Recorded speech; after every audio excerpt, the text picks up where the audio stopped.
All right, everybody, welcome out to the Log Room Guys Craft Beer Show. It is Tuesday, February the 13th, 2024. Jersey Johnny coming at you. With me, as always, is none other than Mr. Beer Samurai. He's creaking his chair, making I tried to oil this thing, and I don't even know. Yeah, but it's the chair that you have to oil, Dave. Oh. I got to lubricate the chair. It's the chair you need to lubricate. Oh, that actually might be my back, John. Actually, might be. That sound. Oh. Yeah. Now, did you hurt your back hiking, or did you hurt your back at the beer fest on Saturday night? Neither. I did it walking off a curb. Ooh, the hard way to hurt your back. Yeah, or the easy way when you're old and fat. That's true. Yeah. Oh my. No. I didn't hurt myself at the beer festival. It was pretty well restrained. You didn't hurt yourself physically at the beer festival. No, my liver would beg to differ. Well, that's physical too, I suppose. Yeah, I guess. So Gungy Fat Choi. Okay. Oh wait, what are you wearing? It's Mardi Gras. Happy Fat Tuesday. I thought we were celebrating Lunar New Year, John. Happy Fat Tuesday. Here's my beads. See this. It's Year of the Dragon. Saturday was the beginning of the Lunar New Year for much of the Asian world. Mm-hmm. And I thought that's what we're celebrating. Well, happy Lunar New Year as well. Okay. There you go. We'll celebrate both. We'll celebrate. Would you like some beads? I have extras. Oh, do I have to? Okay, yeah, just here. Okay, fine, never mind. Yeah, you know what? Don't do that. I'll just give you the beats. It's fine. I already did it. All right. Well, no, don't really do it. I'm saying. Oh, I'm not going to do that. No, don't do that. No one wants to see. So a quick story about that. A friend of mine years ago, going back 20 years. We're in this bar in Hillsdale, New Jersey, and it's not there anymore. It's there, but the place was. It was different then. It was called Bourbon Street, right? So they were obviously big in the Mardi Gras thing and everything else. So we're there on Fat Tuesday one year, and there was like 6 of us, and there's one of us that were there, big guy, real big guy, right? We're all standing above, like on this, like the dance floor is down, and it's this whole deck up top, right? And everybody, men and women, we're all up there, and then everybody has a bunch of beads, and down on the floor. There's guys and girls going like this. Nothing, no nudity or anything. Like the girls with sports bras or whatever they were wearing, and throwing beads down. Just a fun time, right? So one big guy kind of wanders away. We don't see him. Where'd he go? All of a sudden, he wanders out to the middle of the dance floor and picks his shirt up. He cleared the dance floor. Like people left the bar. People left the club. They're just like, goodbye. See ya. Check, please. It's like, yeah, gotta go. I got a thing. Anyway. So it's also National Tortellini Day. It is. Happy to those who see in our apartment building in the lobby. Mm-hmm. People you have a tortellini store? No. There's people that will leave things on the table down there. Like we left a lamp that we didn't need down there, like this chopper. The other day, there's a package of tortellinis. Lovely. I know Tortellini Day is coming up, but I don't need. It's not his calendar, folks. He knows Tortellini Day is coming up. See, that's the thing. I find these days out, by the way, obviously I knew Fat Tuesday was today, but I find these days out about an hour before the show. Yeah, he's got them on his calendar. He's prepping for them. I was supposed to keep sending these to John, so that I can show you. Send them to John so he can put them on our website. Here you go. Right. You stopped doing. I did a couple of times, and he stopped sending them about a year ago. So yeah, I just completely freaking forgot. We got to start doing that again and put that up.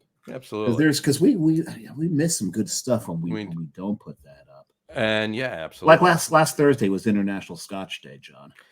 I think we're going to have to do something about that. If we had known that. Tuesday. I know if last Thursday. Yeah. If we had known that, we could have done a Scotch show with Tom on Thursday night.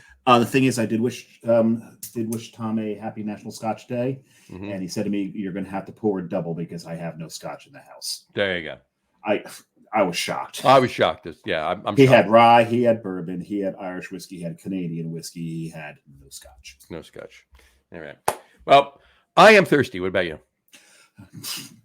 Very, very thirsty. And I know we have some beers from our guest, and I want to open it when he comes on the show. Exactly. So let's get him on right now. Get him on the show so we can drink. Folks, please welcome to the show the owner of Bakes Brewing in Wall, New Jersey, Jeff Baker. Jeff, thanks for coming on the show. Hey guys, thanks for having me on. All right. And just to clarify, so everybody's aware, I'm aware of this because I live around the corner, but it's obviously it says on Facebook and everything, it says Belmar, New Jersey. It's actually Wall because it's West Belmar, but that's Wall. So so the brewery is actually located in the West Belmar section of Wall, right. But for some reason, Google Maps cannot make that happen. Well, it's even if you go over to ShopRite, if you go over to Google or even Apple Maps, if you put in any of the map programs, if you put in like even ShopRite over on 35 and 18th, you put in ShopRite and on 35 and it comes up ShopRite. The address is Route 35 North, Belmar, New Jersey. So I have to put, I'm super proud to be in my own hometown, but I have to put Belmar on the website. Kind of hurts a little bit. Exactly. But well, all of the beer names, and we'll get into them, do reflect your hometown. So that's a good thing. So we'll get to all of them in a minute. But speaking of one of them, this particular first one that Dave and I are having does not reflect your hometown. It reflects something else. And you could talk about that. Dave, you've already poured yours. While I pour mine, why don't you put it up on the screen? We are drinking Little Bakes. This is the 6% hazy IPA. And since it is Lunar New Year, I'm drinking it out of a brand new glass of mine. It's got the dragon on it for Year of the Dragon because 2024 is the Year of the Dragon. My shirt's also Year of the Dragon, but this is like 2 Year of the Dragons ago. So this is from 2000. But beautiful beer in a really pretty glass. I love Duvel's glasses. And man, I love the citrus that comes out in this nose. There you go. I figured I went Tiku tonight, so Treehouse Tiku. So cheers. But cheers. So, you Jeff, drinking something, Jeff? Yeah, I don't have Little Bakes with me, but I have another beer which I can touch on in a little bit. Cheers. Awesome. Cheers. Cheers. Cheers. This is such a yummy beer. This is very tasty. Why don't you talk about this beer? Why don't you? We'll get into the show, but since we're drinking it, we'll start with this one and talk about. Yeah. So Little Bakes is actually named after my son, Tyler. So he's our only son. My wife Jess and I. So a lot of our lives revolve around him. So my nickname is Bakes. My dad's nickname was Bakes. His nickname is Bakes as well, but we refer to him as Little Bakes. Little Bakes, right? to make you Middle Bakes. Middle Bakes. It might. Big Bakes, Middle Bakes, Little Bakes. Yeah, so I wanted to make it, on the lower end of the IPA ABV spectrum to tie into the little component. So it comes in as a 6%er, a little more drinkable. It's got Citra on the hot side, and then Nelson on the cold side. Yeah, it's fantastic. It's very tasty. What's interesting is when John and I were at the brewery, we were drinking it. I'm getting it now, actually, but one of the taste descriptors was pineapple. Neither of us were tasting pineapple. And John and I, we've talked about this on the show before, we've got very, very similar palates. Different people will pick up different things. I get home, I give one to Carrie. The first thing that she says goes, "Ooh, pineapple." It's like, okay, you've got the same palate as whoever writes the descriptors. So I write those flavor profile descriptors literally the night before I serve that beer for the first time to the public. So what happens? We have a process here. My brother and I sit down. We do side by sides with comparable commercial examples. Okay. Just to calibrate and make sure that the beer kind of either stands up to, falls short of, or is better than these examples that we like in the market. And then, we evaluate it from an aroma, appearance, and flavor perspective, and we just spitball what we're getting. And we write down those descriptors and whatever sticks throughout the next 20 minutes as we evaluate that beer to the top of the glass. All right. So basically, it's to the menu. It's basically two beer nerds breaking down a beer. Pretty much. You get any two or more beer nerds anywhere, and they're doing pretty much the same thing. They're just not writing it down for a menu. Right. Exactly. Right. Well, I'll tell you what's funny about that Dave mentioned. Brought it up. I was drinking it. I didn't get it, but as soon as I get it. But I wasn't looking. Yeah, I wasn't even looking at the descriptors. I tend to not do that. I want I want to Mhm. drink it, everywhere I go, anything I drink, I want to drink it before I look at what somebody else was tasting, right? And I wasn't getting it. And then he said that, and I took another sip, and I'm like, yeah, I could see that. So it's everybody's palate's different, that. So it doesn't, it's all, it's all good. One way or the other, it's all good. So tying into what you just said, I kind of go back and forth on whether or not I even want to put the flavor descriptors, because each person's different. I want them to have their own experience. Sure. But then, half the people that walk in the tasting room want to know, like, what type of flavor profile is this beer going to give me? So what you need a scratch off menu. Right, exactly. If you want to know the flavor descriptor, scratch here. Exactly. Good idea. That's not bad. All right. All right. Let's roll it back for a second. Let's start. Yeah, I can turn the crawl off here. Let's. What are you drinking, by the way? So I'm drinking a Keller beer. Okay. Oh. Nice. Made it. Yeah, freshly tapped last Friday. Mm-hmm. I mostly brewed it because we had a Helles and a Czech dark lager on tap for the first few weekends, and people just blew through those. Oh yeah, and I wasn't really expecting for good reason. Yeah, so I was super happy with the beer, and obviously the public was as well. I was expecting them to last for a couple more weekends, and here we were with a gap in our menu. I always want to have a lager or two on the menu, not only because I like them and appreciate them, but hell yeah. You walk in the door, expect a lager, right? So we operated for one weekend with the tap list being absent a lager. So I was like, we got to put on this Keller beer, which when I brewed it at home in the garage, was like a 14-day turnaround. This one actually ripped through in like 11 days and kind of saved our butts and got a lager back on there. Nice. That's awesome. To my late grandfather, which kind of ties into the original story behind the brewery.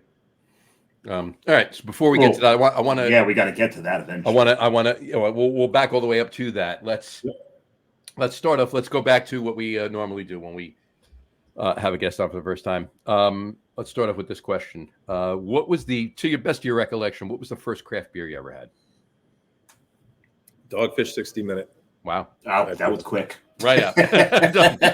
He knew the answer to that one. He knew what that was. We usually get at least a 15 to 30-second pause on that question. But you knew. So you obviously remember where you had it first? Yeah, it was at their production brewery. Oh, wow. In Delaware. Well, there goes your second question, John. There you go. What was the first brewery you were ever at? Can you remember the first craft brewery you were at? But that's awesome that the first craft beer you ever had was at the first craft brewery you went to. That was 60 Minute. And it was 60 Minute, right? Yeah.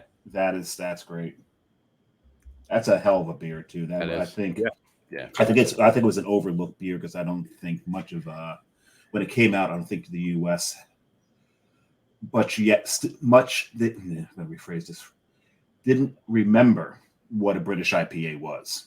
Right. British style IPA. We'd gone so West Coast that they all loved 90 Minute, but forgot where our roots came from with like Harpoon IPA and those that had that English character of IPA to them. Sure. And that was 60 minutes. So exactly. Question for you on that note: what were you drinking beer wise prior to having that beer? Like what? I mean, was it light lagers and everything else that anybody was drinking? Right. Bud Light, Miller Light. Right. That's a jump from a light lager to 60 Minute. Wow. So the first sip of Dogfish Head 60 Minute that goes onto your palate. What's the first? If you can remember, what's the first thing that came across your mind, like that you're like the flavor profile you're drinking? My mind was blown with how much flavor was saturating my mouth at that moment, and that's kind of what changed my. I don't want to say maybe my life as it pertains to beer. Sure, why not? I mean, to some degree, it changed your life, right? I mean, Hey, it's the first step that you took to get to being a guest on the Lager Room, guys. That's right. Yeah. Here we are. And that was the man's goal, Dave. There you go. The epitome of his career, right here. All right, well, we found the open for the audio part of the show. Put that up. Anyway, That's the pain meds talking. Yeah, exactly. Mm. Anyway, all right, cool. All right, so let's go back to the beginning. Now, when did you start home brewing? Like how far back? Was your September first batch? 2013. September 2013. So it's been over 10 years now at this point. Yeah, 10 plus years. And obviously you said you had a story. Is that all part and parcel of the story you were about to embark on with your grandfather? Yeah, he's a component of it. And Okay. with your question about the first craft beer and the first brewery, that heavily ties into the genesis of the story. So go for the story. Go for it. Yeah, so back in 2013, I went down to Dogfish Head in Delaware with a bunch of my buddies, my college buddies, just like a guy's trip. And at that point in time, I didn't really know what craft beer was. A couple of the guys were like, "Yeah, you got to try this craft beer. Let's go down. Let's have a really good weekend." I think it was August, or maybe July or August, and we park. It was at the production brewery. We park it in the parking lot. We're walking up. I'm sure you guys have been there. Yeah. I have not been there yet, but I know I've seen pictures. I know what it looks like. Yeah. So the first thing that you see when you're walking up to the brewery is this tree house thing, yeah. Right? And underneath that tree house, it was beautiful weather. Underneath that tree house, there was a group of maybe 25, 30 people, head to toe in Halloween costumes. In summer. Summer. Yes. Nice. Yeah. And we're like, whoa, what are we walking ourselves into here, right? We're playing bocce ball and stuff. And gotta love that. We were gonna, walk straight to the tasting room entry door, and we get intercepted by this guy in a costume. He's like, "Hey, welcome to the brewery. Where are you guys from?" Like, "Oh, Jersey." He's like, "Oh, I remember. I got some good stories about my first distribution venture to New Jersey." So we're like connecting the dots. Huh? This guy must be involved in the brewery somehow. Turns out it was Sam. Knew that's where it was going. Right. Yeah, you probably heard the story. I think he paddled a boat of some sort with a keg to southern Jersey for his first out-of-state distribution. He did, yeah, absolutely. But anyway, this guy was super friendly. He didn't come off as like the owner type, and he's really not. He's not. He does not come off. He just took an interest in our group, and within an hour, he was like, "Yeah, just go up into the treehouse and open my little fridge, and I have a secret stash there of some really cool beers." So I don't know. We just had a really, really cool experience, and my first beer that day was 60 Minute, and I remember turning to my buddies like, "Wow, this is super flavorful." Because like I told you guys, up until that point, we were drinking cheap lagers, on the Jersey Shore. Sure. And it kind of changed my life as it pertains to beer. And the rest of the trip was awesome. And ever since then, in the short term, subsequent to that trip, I was seeking out all the different craft breweries. I was at the time working at KPMG, public accounting firm. So we got to travel quite a bit. So I was seeking out different local breweries wherever we were going for business trips. And always a good thing to do. Oh yeah, always a perk. And I remember after that trip coming home and saying, I might want to open my own brewery sometime. Like the culture, the beer, and everything was kind of eye-opening. So then, kind of fast forward a month or so later, my grandpa, his name is Bob. He was like I'm a big baseball guy. I played baseball, high school through college, and Bob was kind of like my best friend. He's my grandfather on my mother's side. He went to every single one of my baseball games. He was the guy. He was the most supportive, outside of maybe my own parents. He was the most supportive person at my games. He would run out beyond the home run fence, retrieve all my home run balls. He'd mark up all my home run balls. Anyway, so I bring back this Dogfish beer to him. He's a lifelong Bud heavy drinker. And I got him onto some hoppy stuff. And he's like, this stuff's really good, you know? And so I was kind of converting him into a craft beer drinker. Yeah, sure. And then, you know, shortly thereafter, he suddenly passed. And not that that was the reason to open a brewery, but it was like, once I lost my drinking buddy, Bob, and, you know, I already had the wheels turning about this whole idea of opening a brewery, I was like, you know what, here we go. And we did a memorial walk in his honor. And at the after party, I proclaimed to all my family and friends, I was like, I'm going to open a brewery. And that was on a Sunday. The next day, which was Monday, I drove out to New Brunswick to the homebrew shop out there and bought a 5-gallon stovetop kit with the pre-made dry malt extract recipe. Sure. And I never looked back. I think I did 3 stovetop batches, and then I bought the same Brew Magic kit that Sam started on, and just brewed my butt off for the next 10 years, knowing that I wanted to perfect everything that I possibly could recipe-wise, and one day open a brewery. That's awesome. What was the first beer? It's an amber ale. And how did it come out? Not great. Not great. That's always the answer. Oh, that's good. Yeah, but at the time, normally we get it.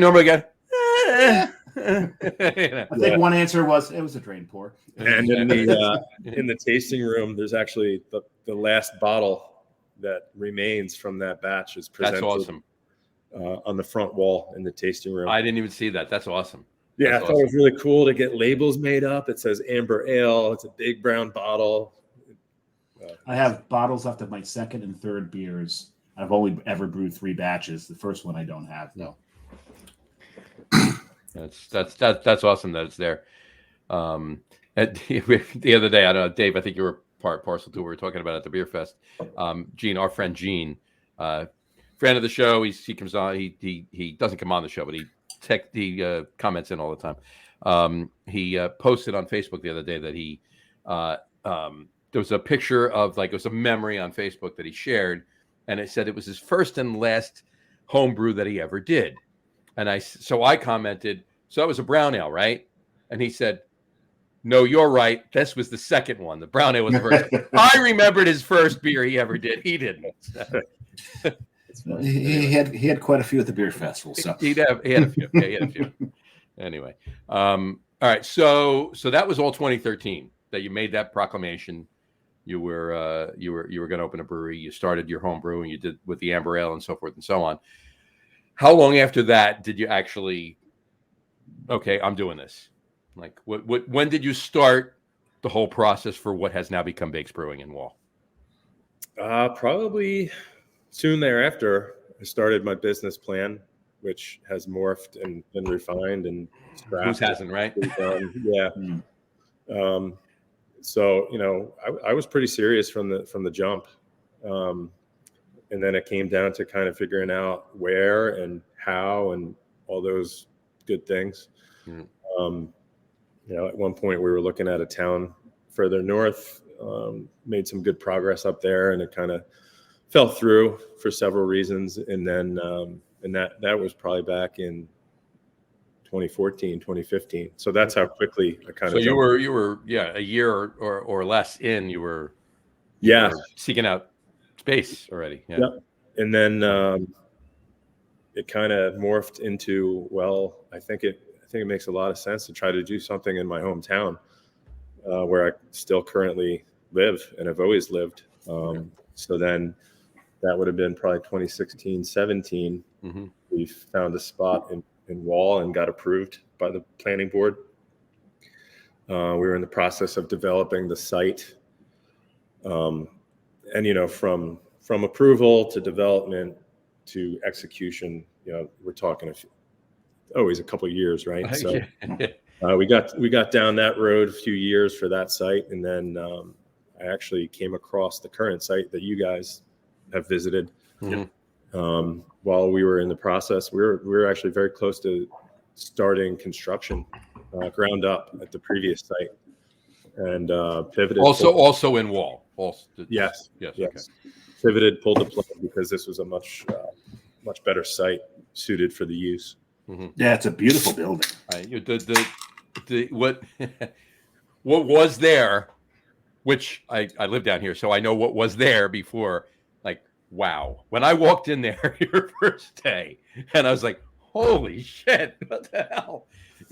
You did a ton of work in there, dude. Yeah. Yeah. It came out really well. Which anybody looking at this right now can see, because that's part of it right behind you. So Yeah. We got some shiny tanks. yeah, no. So okay, so when was that you found that building? Like when did that process start? That would have been 2019, 2020. Okay. So like just prior to pandemic time? Yeah, we started construction as soon as it hit. It was terrible. Fun. Yeah. Yeah. Perfect timing. Yeah. Construction was, headache after headache after headache. Mainly because of the timing and the supply chain disruption and the workforce issues and all that stuff. So It's been a bear, but here we are, Here you are. Yeah. I mean, technically, like when you, if you go from when you first started, you opened, it was over a 9-year process. Yes. From beginning within the other town, obviously, and then the first building in Wall, and then this building, and it took you 3+ years, almost 4 years to actually get going. And believe me, I'm one of the guys that followed the page from the moment you put it up. I'm like, any update? Which was interesting because by the way, I this, but anybody else that's listening or whatever, I can walk there in 5 minutes. But so what was interesting is when I actually live closer to his brewery than he does. So that's true.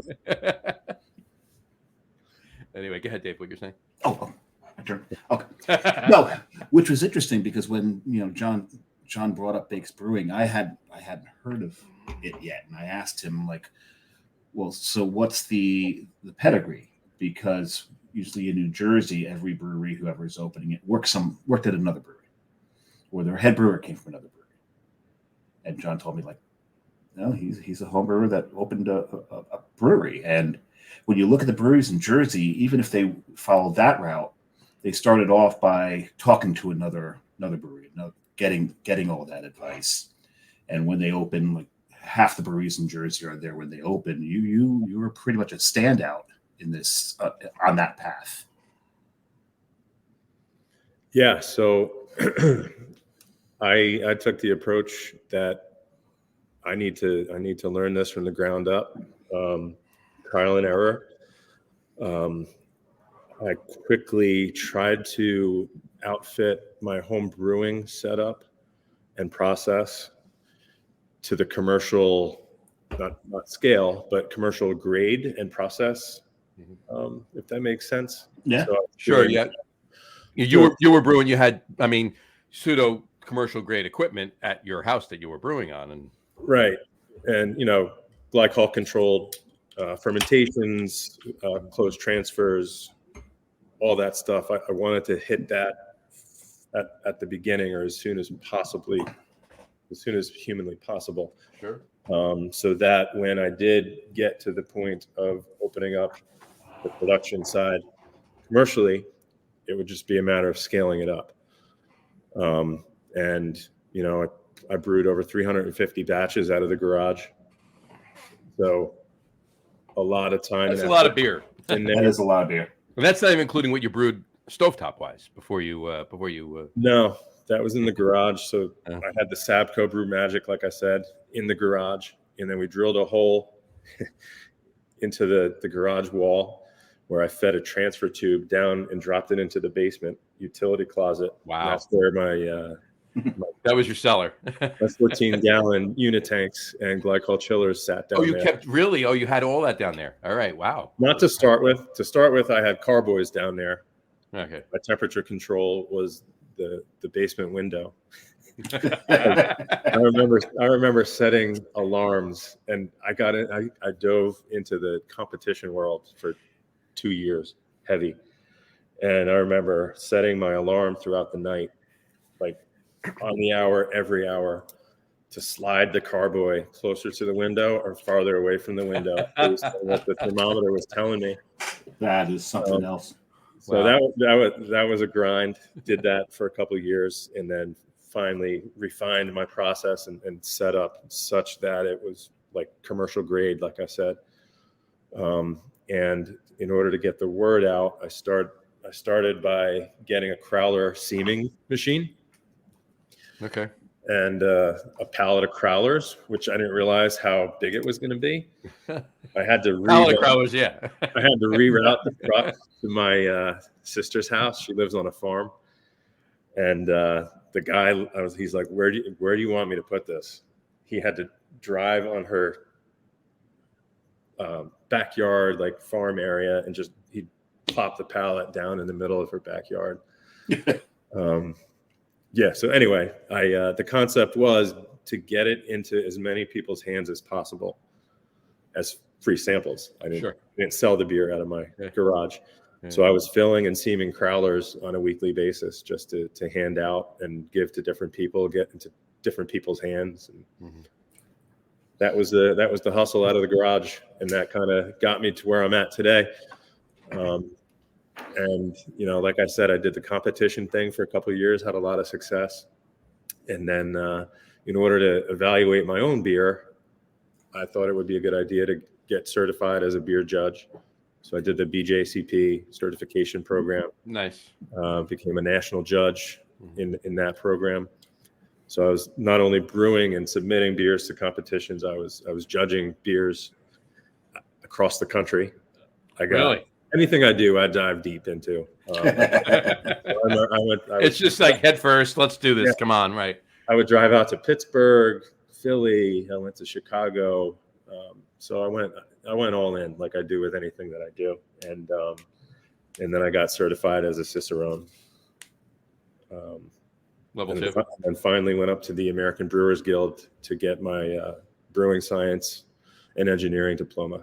Oh, nice! Awesome. Wow. Which explains something, because the one thing that really, so John lied to me. You were not just a home brewer that just opened a brewery. You were. Well, I didn't lie to you. I didn't know this until he came on the show. So John inadvertently lied to me. Because there's a lot more steps. I knew. That's all. It's an inadvertent lie, but it explains one thing, because thinking that, okay, there's a home brewer that's opened a brewery.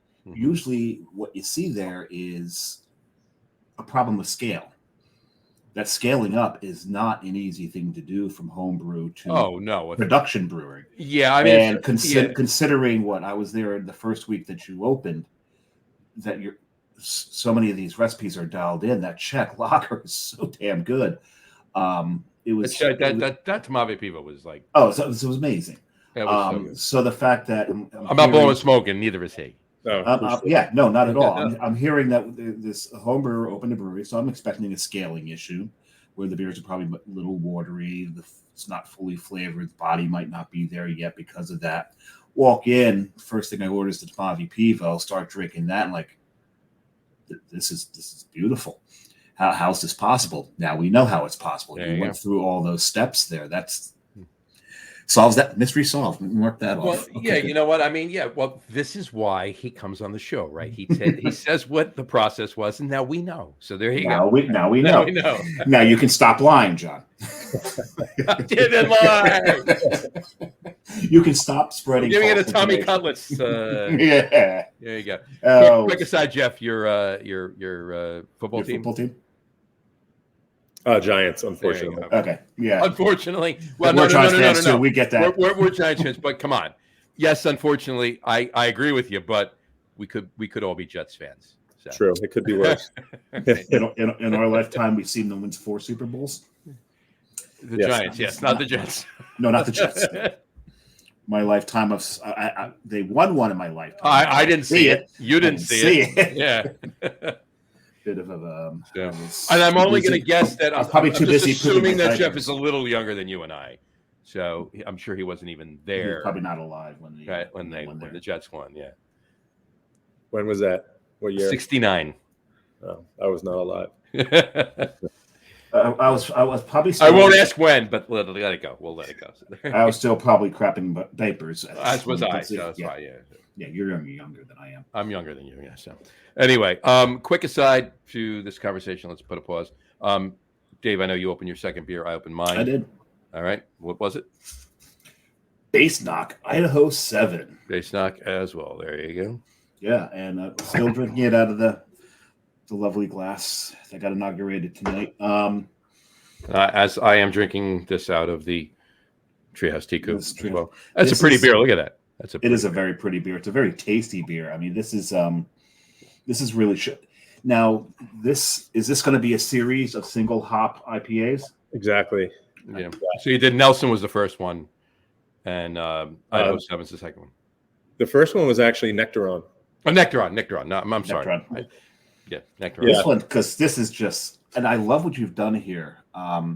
You still get you're still getting the malt base in there, but the hops really, really shine. You can really taste, the individuality of Idaho 7. There is that, the melon, I'm getting more blood orange, like a very dry citrus rather than the wet citrus of Citra. Mm-hmm. And it's just, that's a great showcase for the hop. And you're going to use the same malt bill for every single one of these, correct? Yeah. So it's a pretty simple malt bill. 80-20 pills, oats, mm-hmm. Kind of to, just to highlight the hops, It worked. So this is all single malt. So hot side, dry hop, everything's Idaho 7. Correct. Okay. Wow. That's awesome. When I stopped by on Saturday, I had to go up. Obviously, I went up to the Liberty Science Center for Brewology for the Beer Fest, and Dave was up there as well. But I stopped by and picked up the 4-pack I picked up, and I had one outside. As I walk up, Jay Goldstein from Icarus and Dave Schwartz from Alt Endings, formerly of Kane, were outside. So of course, I'll go get a beer. All right, gotta hang out. So it's a great space. Let's talk about the space a little bit. That's where I was going with this. So now the inside, you have a couple of different areas of taproom space, if you will, and two different bars too. You're sitting at one right now, and there's another one in front, and then you have the outdoor space. So talk about the brewery. Let's talk about the brewery a little bit. The actual space. Yeah. So you're spot on. I wanted to create unique spaces within the building, so that the customer could experience different vibes and feels each time they came in or throughout their visit. Mm-hmm. We have a front bar, which actually was not even really in the plans to begin with. That was actually just going to be a barrel wall. And the back bar, which you probably notice is a little more refined and modern in look and feel. That was going to be the only bar. And as we were building out and I was spending time in the space, I realized just to have that one bar in the back is going to be a pinch point for traffic flow and for the bartenders. So I asked my general contractor, hey, is there any way we could just put up a wood bar here in the front and, alleviate that pinch point? So that's the genesis behind that front bar. And the main tasting area has high top tables, which can be pushed together to be more of like a communal space in the center. And then as you walk around the side, we have like a little loungy type nook in the back with comfy couches. Yeah, with leather couches. Supposed to be a rug that's going down on that floor, which has been back ordered for 14 months. But when it gets there, it will tie the room together. Yes. Don't you love that? It's back order 14 months. Make the damn thing already. Yeah. Yeah. Then we got a little drink rail there in the corner with swivel bar stools. Right. And then, like a bistro type area with one-on-one seats so that couples can come, even though for some reason the kids always just gravitate towards those leather because they rotate. That's spin. In the 4 times I've been there so far, and then you've been open 6 weeks. In the 4 times I've been there so far, two of the times I've sat at those tables you're talking about. So. Okay. Because he's a kid and he likes to spin. I'm a kid. I gravitate towards that. Yeah. Yeah, and then the back area, it's crazy. I didn't know what that area was gonna operate like, or want to be and feel like, or what the consumer was going to utilize it to be. And opening weekend, we were so packed that we ended up expanding what I just viewed as potentially being private event space at some point. It's now become, which is always awesome to have, by the way. Obviously. Yeah, it's kind of been a core component of the main tasting space.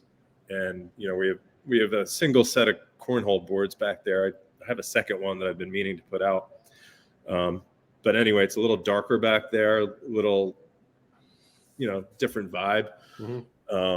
There's a kid's table in the back area, which was my son's when he was younger. So we repurposed that. We got some games back there. Why not? So just a different space. We'll probably be adding some standing barrels in front of the bright tanks, if you can picture that. Yeah. Nice. Very nice.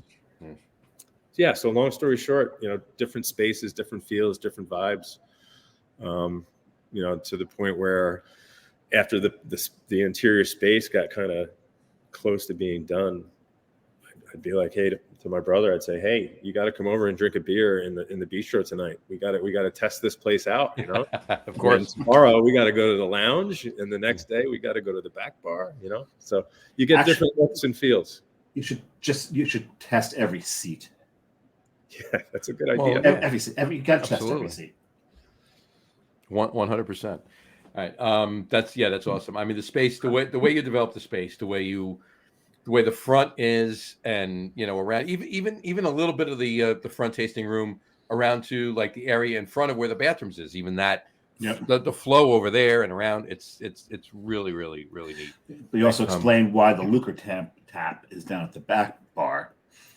So I was wondering, why is the Lucre at the front? But if you did the back bar first and the second one was the afterthought, Right. it explains why the Lucre is in the back. Right. Yes, and we have the beautiful Crowler seaming machine, which is pretty to look at, but we're not filling Crowlers. Not filling Crowlers right now. Like get through these opening months, selling the beer over the right. Exactly, of course. So let's talk about what's behind you. Let's talk about the brew house and the tanks. What how big of a brew house are you operating? So we got a 7-barrel brew house with a combination of 7-barrel and 14-barrel fermenters. Yeah, that's awesome. And the beer, which the hot liquor tank is probably the most useful tool on a daily basis. Absolutely. I think I mentioned that to you when you came in. Like, we did, yeah. It's that 100% is the most useful tool. Yeah, exactly. For even both ways. Using the heat X afterwards, bringing stuff back into the HTL. Yeah, HLT. Anyway. So how right now you're putting out, if memory serves, you have 6 on a regular basis, 6 beers. Yeah, we've bounced around between 5 and 7 so far. Gotcha. One of them being a Lucre tap, a side pull. One of them being the what's been on the 71 coffee stout. Yes. And then having four IPAs, a couple doubles, a couple this, that. Yeah. So my concept behind my tasting list is, like I said, I always want to have a lager on. I kind of view it as bookends, right? A lager on the front end and a stout on the back end. Nice. Maybe 2 of each, but at least 1 of each. And then everything packed in the middle is going to be hoppy, whether it's a hoppy pale ale, an IPA, or a double IPA. Gotcha. I love hop. Who doesn't, right? Will you ever brew the amber ale? I don't think so. It doesn't appeal to me at this point in time. Oh, that's great. You gotta pick like maybe like for the 5th anniversary. Yeah, maybe. You know, something like that, like a goal, like cool. at some point, you know, hey, first time we've ever brewed this, you know, that kind of a thing. Yeah. But no, it's awesome. Well, the IPAs are coming out fantastic. Yeah. Talk about some of the names. What was it? What was the General Garrett? Yeah, General Garrett. Yep. That was the first double that you had on. Yeah. So he is the township's namesake. So his name was Garrett Wall. And he was an officer in the military as well as a senator in New Jersey. Mm-hmm. We're talking, you know, hundreds of years ago. Sure, long time ago. Yeah. So I just thought that could be a strong brand name, General Garrett. And, you know, around here, the staff just references him as the General. The General. If you go on Wikipedia and look him up, it's a pretty cool picture that we're eventually going to put on a can. That'd be awesome. Yeah. And then I mentioned before the 71 Coffee Stout that you have on. You're on Route 71. Yes. Which, if anybody doesn't know, is H Street. Correct. My water bill, they're H Street. H Street, yes. Yeah, so 71 is the state highway where the brewery is. And my favorite coffee place is right down the street, Turnstile Coffee. So we collaborated with them on that coffee stout. Really good people down there. I see them pretty much every week, and then they've been in on the evenings. So it's been a fun time working with them. Mm-hmm. Yeah. Oh yeah.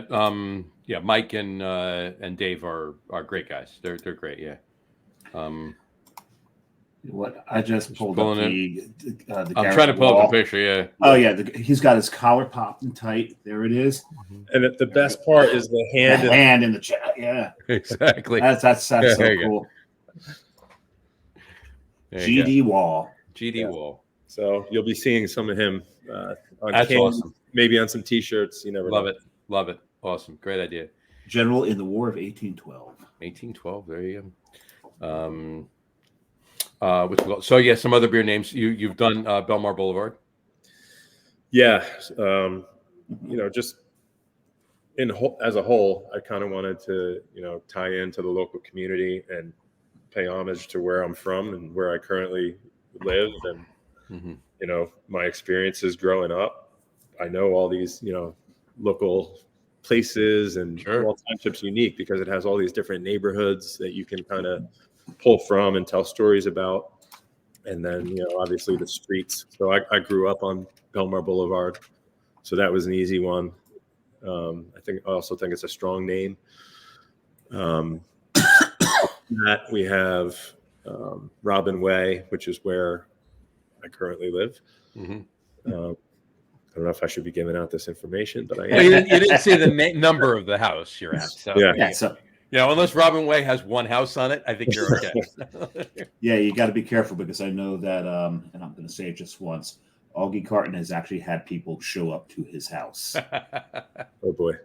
Bob Olson as well, but then again, his address used to be the brewery's address, so that's his own damn. Well, he just show up the brewery. Yeah, exactly. Yeah.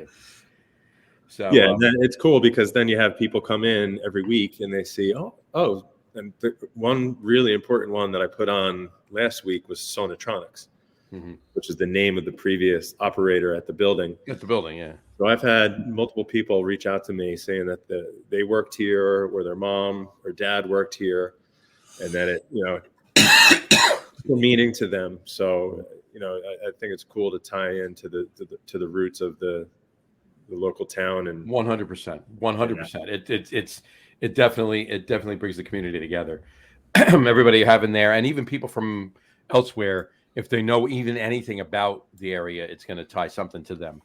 Right. Have you had anybody yet that actually worked at Sonatronics come in? I don't think so. A lot of those were just like either emails or messages on social media. Gotcha. I was going to say, because if somebody worked at Sonatronics walked in, they'd be like, "Oh my God, this is no." It's funny. When I was very small. You were very small? At one point, I was very small, 4 years old. My mom, we lived in Wall, and we lived at the Atlantic Manor Apartments on Atlantic Avenue, next to the what is now Peddler's Village, which is now kind of just it's empty, isn't it? Down by the circle. It's empty. It's been empty forever. Yeah. When I lived there, I think it was the Grand Union. Grand Union was in there. Yeah.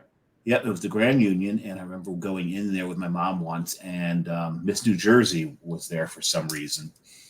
At the Grand Union? At the Grand Union. There's a picture of me, my mom, my older brother, and Miss New Jersey. Who's been on the show, by the way? Anybody? His older brother's been on the show. Oh, no, not Miss New Jersey. Yeah, that's what I thought. Miss New Jersey. He's been on the show, Miss New Jersey. Hey, this is 2024. That's true. That's true. They can identify as fair enough. But I remember was it Circle Freeze or something like that? Was the ice cream place right there in the corner? Yeah, it's now Cluck You. Yes, it's Cluck You. I remember Cluck You Circle chicken. You know, and one of my favorite places in Wall was a place called Le Chalet. It was a bakery right on 35, and every birthday cake we got was from there. It had the whipped cream frosting and the shaved chocolate. My brother to this day still talks about that cake. He's actually talked about that cake on the show. He has talked about that cake on the show. I forgot about that. He absolutely has. But yeah, I remember lots about Wall. Still, Hink's Turkey Farm. Oh yeah, because we lived right across the street from the damn thing. Best damn chopped coleslaw that you could get. And what road would that be on? Atlantic Avenue. Mm-hmm. Right on Atlantic. There you go. Fair right enough. Off the circle. So Love it. There you go. Yeah, I heard a lot of memories from Wall, even though we didn't live there that long and I was very young, but those are some of my first memories. Then you moved to Jackson, but that's besides the point. Oh no, Jackson was like four or five down the road after that. Well, we moved around. You moved around. You jumped around. You hopped around. So anyway, almost always ocean in Monmouth County, though. This is true. There you go. What's funny, Jeff, is I grew up in North Jersey. Dave grew up in Central Jersey, Monmouth, Ocean County, whatever. Now I live in Monmouth County. He lives in North Jersey, Hudson County. So anyway, so we talk about the fact that I grew up in Taylorham. He grew up in Port Royal. Now he lives in Taylorham, and I live in Port Royal. Gotcha. You saw that one meme that had New Jersey split, and Northern Jersey was Taylor Swift, Lower Jersey was Port Royal Swift. Right. Oh man, that would have been funnier if you did it the other way around. Port Royal Swift and Taylor Swift. No, it would have been funny the right way. The way you did it. I did, yeah, because people are like Port Royal Swift. What's he talking about? Port Royal Swift. You got to set it up with what people Swift understand first. I know. It was a joke. Anyway. Oh, anyway. That wincing was not the back page. The wincing was not the back page. Well, see, I had to put something out there that would have made you wince that wasn't the back page. Anyway, all right. So what events are you planning? Any events for this year? Either outside events or even events at the brewery coming up, or haven't you gotten that far? You just want to get through the first couple of months of being open. Yeah, and see where it goes. Kind of had our heads down, just busting butts over here. So I wouldn't say there's any like big like public events planned, but I'll tell you what, we've been getting a million private event requests, which has been great. Is that tone on your side, Jeff? Yes. All right. Okay. Because we're trying to figure fine. We were trying to figure out. Yeah, we're just trying to figure out where it's coming from. John's looking at me. I'm looking at him. We're like, we just wanted to know where it came from. You give me a second, I could get rid of it. No, you don't need to. You don't need to. It's all good. If I just knew it was coming, I'd be like, here we go. I think I just did it. We'll see. No, it's fine. I do know a big day here is going to be Belmar St. Patty's Day. Oh my God. Parade Day is going to be Parade Day is always a big day. That's one I wouldn't even call it an event for us, but it's one that we're planning around and planning for. I just thought that I ought to be able to get across Main Street to get over to you. Yeah. You probably want to invest in some buckets for people to into. Yeah. We're putting a lot of protocols in place to try to make it the best experience for not only the customer but also for our staff. So, are you open? You're open at noon, obviously. Probably 10. Really? I would say usually earlier when that thing's going. Yeah. Fair enough. Well, then then I will definitely walk over and have a pint before I. Yeah, I mean, a pint. If anything, we're considering. Well, I got to get back before the parade starts. Is my point. Yeah. I got to cross Main Street and get back to over here before I can. If anything, we might close a little early. If you're starting early and you know how that day goes, right? Oh yeah. I don't know how long I want to be open. Belmar is a drunken city to begin with, then you just throw St. Patrick's Day into it, and you can't say it's a shit show; it's more of a puke show. But it's a lot of fun. It's been, I mean, years ago. Yes, I'd agree with you, but that's the last time I was still to a point. I mean, it has its moments, but it's not what it was in the '80s. I'm remembering the '80s. Whatchamacallit. So, I mean, you can. I'm exaggerating a little bit. You can cross Main Street. Obviously, when there's a break in the people, you can walk across the parade and get over. But I always make about 6 corned beefs, and we go up and we watch some of the parade. We hit a couple of places, and then we come back and we have our corned beef and soda bread and cabbage and everything else. But I got a question for you. In the first couple of months, the experience during, because your reception's been fantastic. The place was packed when we were there, and I've heard it's remained packed almost every day since you opened. Are you seeing mostly local support? Are you seeing the beer nerds doing a trip to check out the new brewery? Is it a mix, or is it something else? I'd say it's a mix.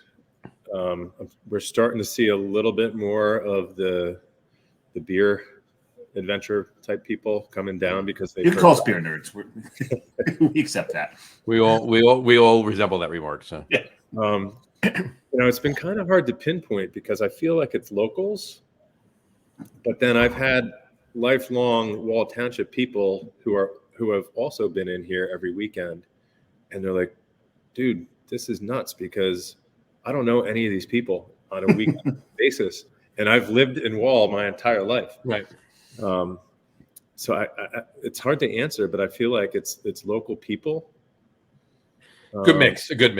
Yeah, it's a mix. It's been really good, and like I said, I think we're starting to get those people who are traveling a little bit these last couple of weekends. I've noticed at least. Well, that's always the case, and that's always a good thing, and that's a good barometer to go by, because if you have a lot of transient people, doing the visiting on a regular basis, that's a perfect scenario. Yeah, especially have them returning. Then that's those who have traveled then come back. Right. That shows you're doing something right. And John will attest to this. Usually a new brewery, I'm not going to visit it until it's been open at least 2-3 months for 2 reasons. One, a new brewery attracts so much attention. I don't want to be part of that crush. 2, you usually have to give them time to dial in their brews. You didn't need that time. So I was really happy that I got down as soon as I did. And anybody who's listening, get the Bakes. If you've not been there yet, they're doing some really good stuff. Jeff's got his stuff dialed in from day one. Yeah. Thank you. So, appreciate that. That's nice. This beer is, I mean, everything I've had, and to be quite honest with you, the only thing I haven't had so far is the Keller beer. Whatchamacallit? I had the. Did you just pick up cans, or did you have a pint when you came in? I had a pint of the base knock. Yeah. So, but I did. The only thing you've put out to the best of my recollection, looking at your tap list, that I haven't had the Keller beer yet. Okay. So I'll have to, assuming that's still on, I'll have to pop over on Friday and have a beer. I'm checking out the label on base knock. It's obviously named after baseball. Your love of baseball. The dark line only goes to first base. Yes. will that line progress around the bases at some point, or is it just? Well, that's a single. I mean, that's a single, yeah. It's a single. Yeah. It's a single malt hop. That's the point. Ties into the single hop. If you look at a baseball scorebook, right, when you score a single, it's just that line. I'm one of those, and I coach my kids. I have 3 kids. I coach my 2 daughters in softball. I coach my son in baseball. But I'm one of those geeks, if you want to call me that. That anytime I go to a Met game or any game, I'm getting the program and I'm scoring. Awesome. I love it. Actually, I score the watching baseball at home. I always found a little boring. So to keep myself interested in the game, when I'm home, I would score the game. Mm-hmm. So I do all the scoring for it. When I'm at the game, I'm too busy throwing food and beer down my gullet to actually score the game. So let's recap. Dave scores at home. When he goes out, he never scores. No, never. As it should be. Well, I mean, if you look at it like that, yes, absolutely. As it should be. When you're with somebody. Well, now that works for you. When you're 18, not so much. Not so much. So. Well, I do. In college, my friends referred to me as my own worst cock block. Your own worst. There you go. There you go. So it was probably true back then too. There you go. Anyway, but yeah, no, I do that every time. Anytime I'm at Citi Field, or even if I'm at even if I'm at a Red Sox game, well, more on that in a minute. Or I love, we'll talk about stadiums if you want, but one of my favorite stadiums that's not a stadium of one of my favorite teams is PNC Park in Pittsburgh. Awesome Park. Yeah, I'll never been. That may show up later in the show. I score every game. I sit there, I get the book, and I score every game. Well, if you go to every I'll take it if I go get a beer, I take the damn book with me, and I'm or I try to get a beer and get back if I'm only like missing one batter and I can fill it in, But yeah, but back to your point on the base knock label, I think that I refer to that brand as having legs. So it might be able to grow into a double or a triple at some point. I like that. That's awesome. I love the references. So that's awesome. Seeing eye single. Makes it the hole, and you can stretch it to a double. I'm pouring a base knock right now. You're pouring a base knock right now? You can tell by the color. That is. Oh, you know what? I'll even put the curl up for you. There you go. There you go.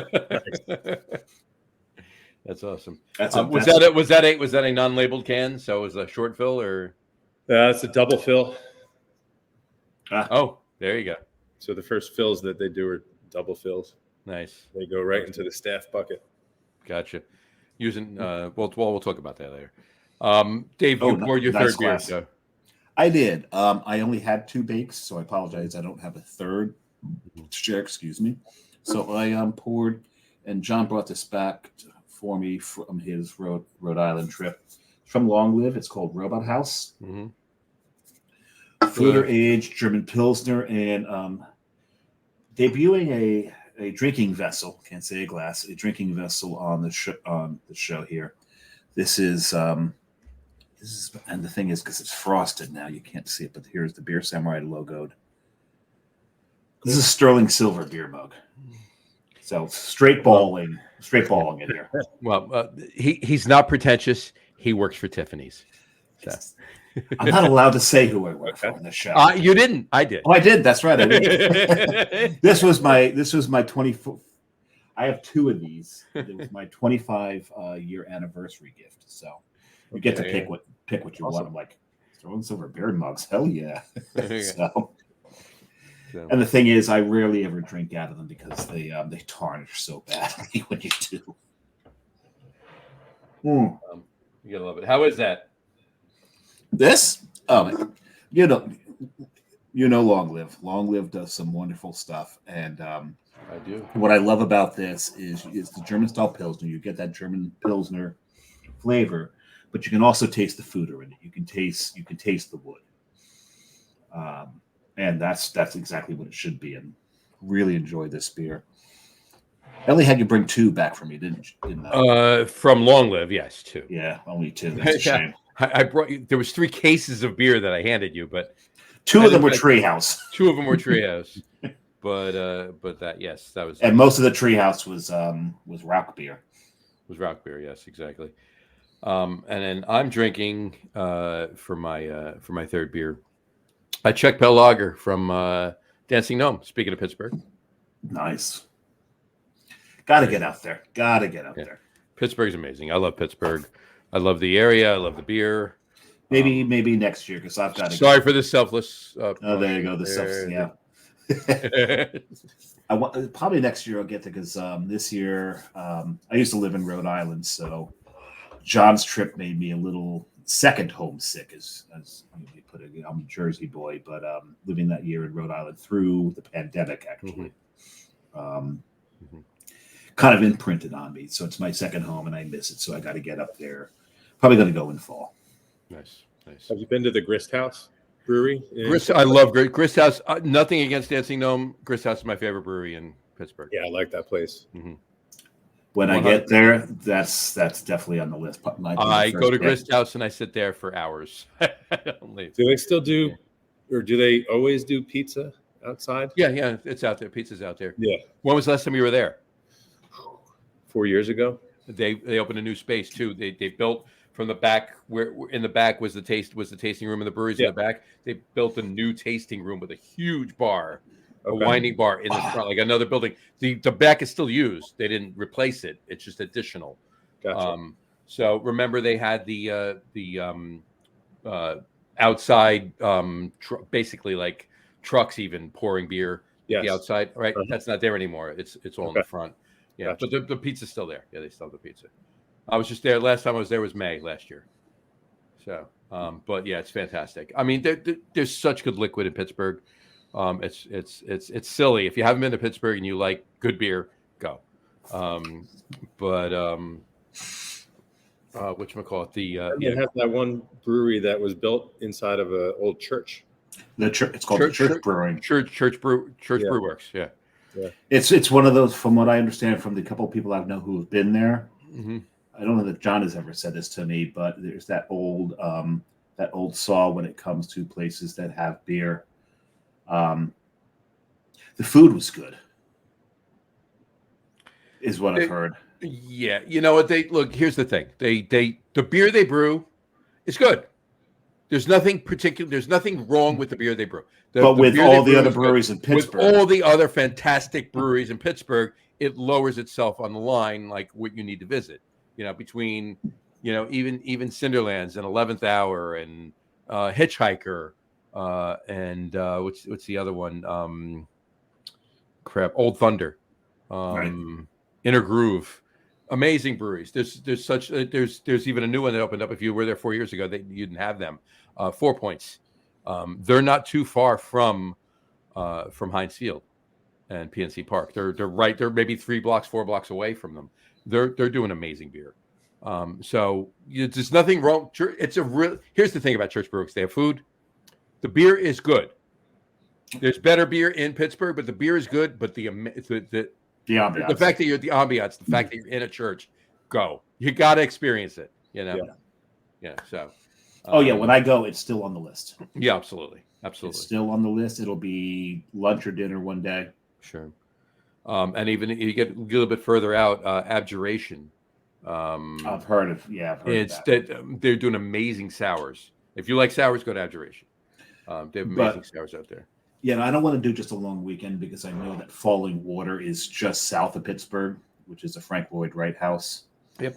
I've always wanted to see Falling Water, so that'll be tied into it. That's just not sure that's even Pennsylvania. I think that's it's in Pennsylvania. It is in Pennsylvania. It's Pennsylvania. Oh yeah, no. It's so I want to get down there. So there's a lot in the area to do and to see and to drink and to eat. That's for sure. Like even if you get down to Homestead and you go to the Voodoo, that's their original location is Homestead. And they have like 17 other locations, but the original one is Homestead. They have food there too. The food there is good, and food is some good beer. You know, my point is there's a lot of good beer. Even go to Hofbrau on the south side of the Monongahela. And I think you once said that it's one of the few places outside of Germany that brews the Oktoberfest. They don't. No, they brew the No. Oktoberfest. Yes, they brew the Oktoberfest. They don't brew. No, I take that back. It's the other way around. Yes, the Märzen and the Maybach for Hofbrau, for all the Hofbrau locations, they're only brewed in Munich. That's it. As it should be. Everything else is brewed locally for any location of Hofbrau. So, and they actually did a Schwarz beer that was fantastic. I brought back a crowler of it, and I wish I brought back 5 crowlers of it. So. I certainly hope that it's. I mean, this is like 2 years ago when I brought it back. I certainly hope it's on tap in Munich later this year. Yes, when you go to Hofbrau Munich. Yes, I know. Dave is going to Munich, Bamberg, and Prague in April. And I have one thing to say about that. That's the number one right there. Yes. And John, you will get another picture, I'm sure, of me drinking Aventinus with tap 6. One of my favorite beers from Germany. One of my top 5 beers from Germany is Aventinus. And the last time when he went to Italy, he had his flight stopped over in Munich. 5 hour later. Yeah, 5 hours in Munich. So he went to the only thing he did was he went to Schneiderweiss. He went to Schneider. Well, it's a 45-minute train ride in and back, so that's an hour and a half taken up there. You leave at least an hour to get through customs. Right. So I had about an hour for lunch. So we went to one place. Right. So there. So he's there at 12:30. It's 6 hours of a difference. So at 6:30 in the morning, he's texting me a picture of him drinking Aventinus off a tap 6. He wakes up to this. Anyway. But John, I didn't tell you, we got our confirmation for a one-night stay at Spezial Brewery in Bamberg. You did tell me that. You got the confirmation, so we'll be. I thought you were going to say one-night stand, but that's besides the point. Yeah. No, you're having a one-night stand in Bamberg. No, I'm not. Yeah, you are. Yeah, you are with Rauk beer. With Rauk beer, you're having a one-night stand with Rauk beer in Bamberg. I'm gonna smell like bacon by the time I get back to me. And you're gonna love every minute of it. Every minute. Lunch will be at Schlenkerla. Dinner will be at Spezial. There you go. And we'll see what happens the next day. How quickly we get back to Munich. But there you go. I'm actually looking more forward to Prague and the cabaret at Ufleku. Yes. That'll be my birthday. But anyway, back to Bakes. Yes, let's talk about Jeff, please. Who? Oh, that guy. So Jeff, are you? I mentioned it before. You are obviously you're getting through these first few months, navigating the waters and everything else. Obviously, as you should. But are beer fests in your plans? Not specifically, but in the grand scheme. Like, are you planning to do some? Are you going to do any even in-house events? Is there anything on the horizon yet, or are you still just not yet navigating the waters? Still really just gauging supply and demand out of the tasting room and taking care of things here. I go back and forth on how I feel about beer fests. Really, I think it's a good thing in that it could get your name out there, depending on which one. But then on the flip side, I've seen beer fests where people are just there to get hammered, and they don't appreciate the product and what brewery it's coming from and why, I will. We'll have a chat when we go off. When we're done. I'll say one of my favorite things about beer fest, because I've poured for a few breweries for beer fests, even though I've never really worked for one or not actually technically in the industry. My favorite part of it is before the gates open, where all the different breweries and the representatives are roaming around, interacting with each other, trying each other's beers, and it's a really great opportunity for making those connections in the beer community. That to me is my favorite part of the beer fest. Then you get the hordes come in, and to your point, there are people there just to get themselves lit. But I love pouring at those events because being on that side of the taps, the later it gets into the beer event, the more you can start kind of almost abusing these people. And because you're giving them beer, you can get away with it. It's awesome. They think it's funny. I've had people come up to me at beer fest in the past and say, "Which one has more alcohol in it?" Yeah, that's the one they want. That's what they're there for. Yeah. So you're spot on with what you're saying. Absolutely. But again, $40, I can drink as much as I want. Awesome. We'll chat after we're done. Yeah, when the show ends, it's private time. I'll tell you. Yeah. But yeah, there's the time before the event opens. To me, that's the golden hour. Yeah. Okay. Yeah. Yeah, that makes sense. Yeah. Honestly, I don't have much experience with beer fests. I've probably been to one or two as a consumer. What have you gone to? That's about it. I went to one in Montreal. Went to Mondial. Yes. Yeah, I was gonna say that's the big one up there. Yeah, I was there for a bachelor party and just coincidentally. Went to Mondial for a bachelor party. That's awesome. That's a hell of a bachelor party. And then you've got good friends, Jeff. I do. Let's see. One they take you to Dogfish Head, and one of them has their bachelor party at Mondial. You've got some good friends. And then Asbury. Oh, sure. Convention Hall. Gotcha. Yeah. Fair enough. But if you decide to get into that, I do know an experienced beer pourer at events that could help pour for you. That sounds good. Yeah, I work for beer, unless it's Bolero Snort. I always steal a shirt when I pour for Bolero Snort. There you go. Scott's very aware of this. Anyway, all right. So maybe that's why I don't pour for Bolero anymore. I've not been asked. I think it actually might be the reason you haven't been asked. I got a couple other questions. I'm sure Dave actually does have one or two more, but let's transition to our top threes. Let's do our top threes.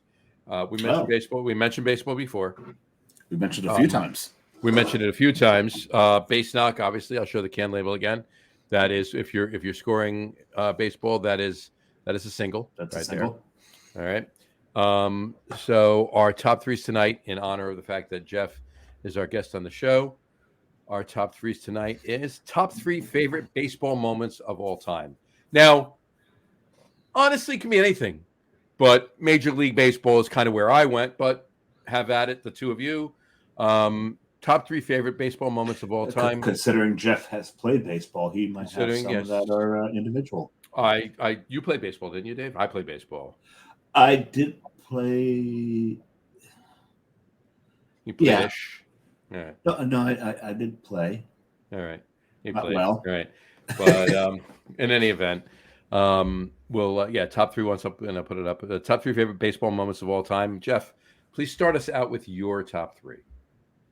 You can do 3, 2, 1, 1, 2, 3, whatever. No order, whatever you want. It's fine with. Yeah, so I kind of went a different direction than MLB, although I have a lot of great memories MLB specific.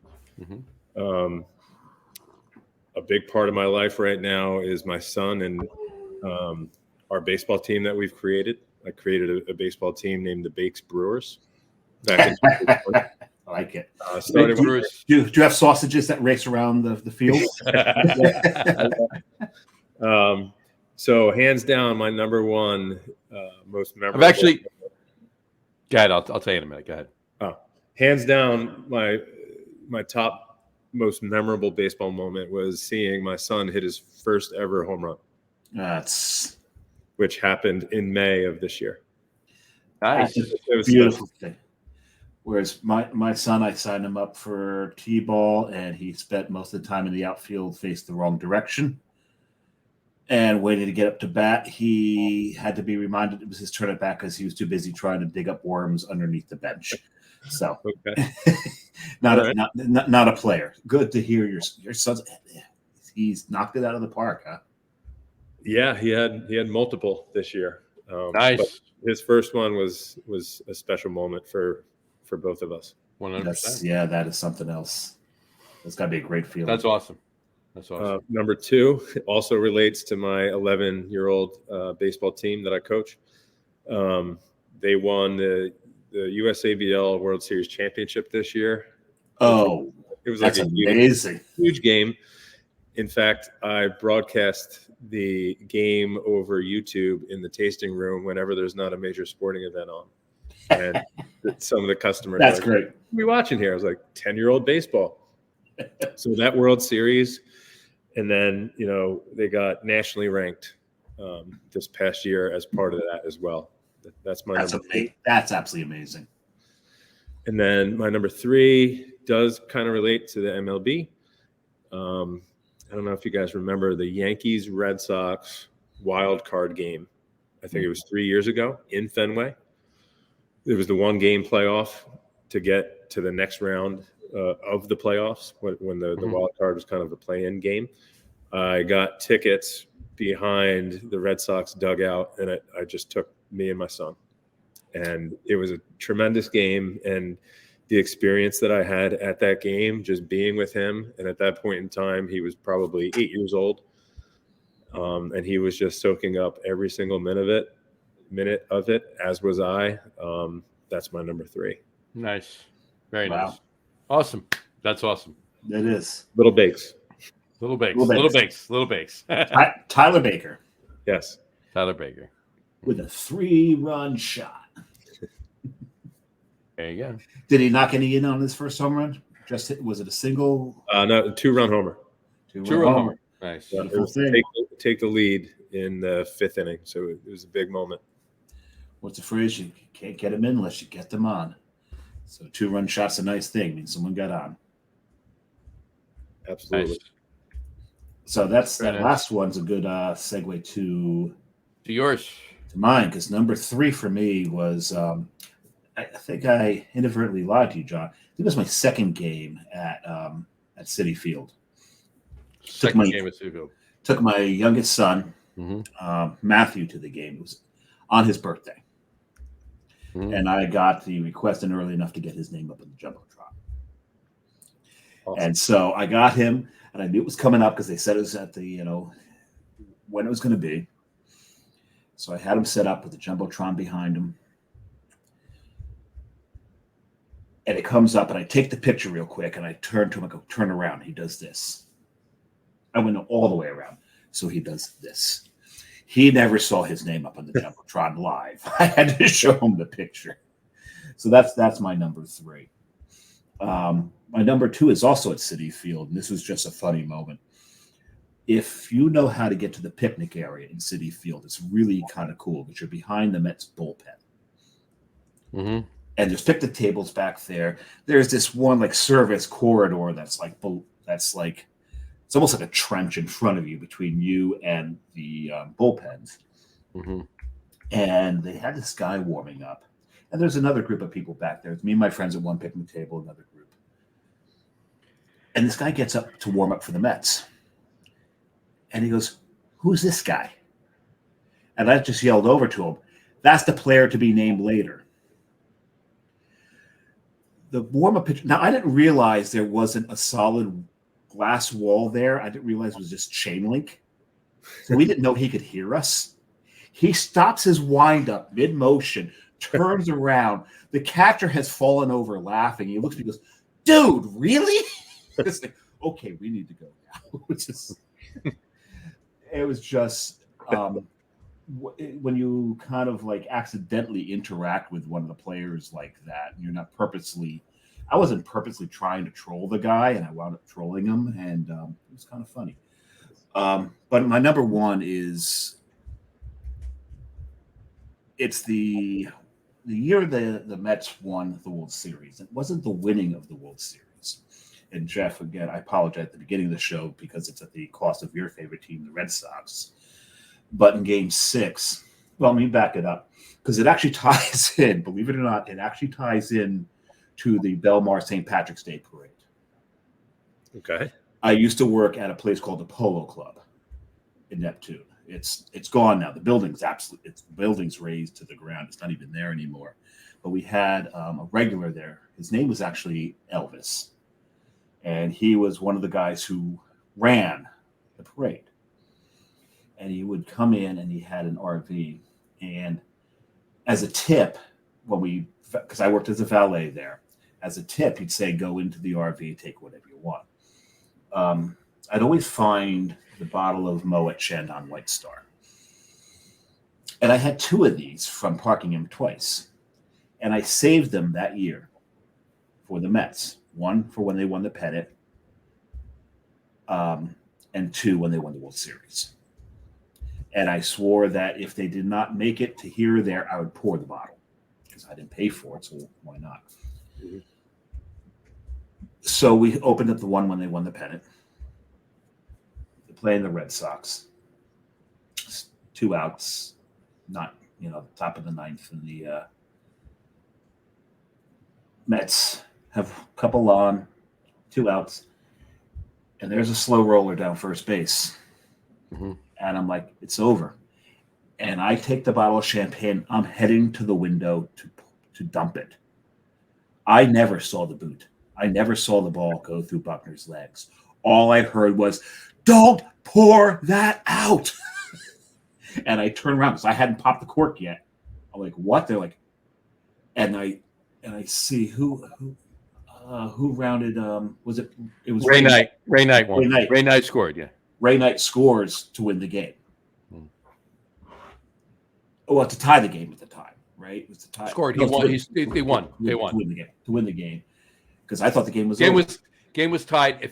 If Buckner the game was no, game would have been over had he played that out. There were two runs must have scored on that play. 2 runs scored. Yeah. 2 runs scored in that play. Right. Ray Knight scored to win. Yeah. So the play before tied it. We'll have to look that up. No, 2 runs scored on that play. 2 runs scored on that one because I thought the game was over. We wound up winning it on that. Ray Knight, when Ray Knight crossed home plate. Ray Knight crossed because I think it was Mookie who scored in front of him. Mookie's one who Mookie hit the ball. Mookie hit the ball. So that moment and being told, don't pour that bottle out. So we had to take the bottle, put it back in the fridge. And, everyone blamed Buckner for that, but that was game 6, people. Mm-hmm. And I got to remind you what the Red Sox were up 4-2 in like the 6th inning of game 7. Mm-hmm. And all the Red Sox fans knew at the time we might be up, but we're still losing this game.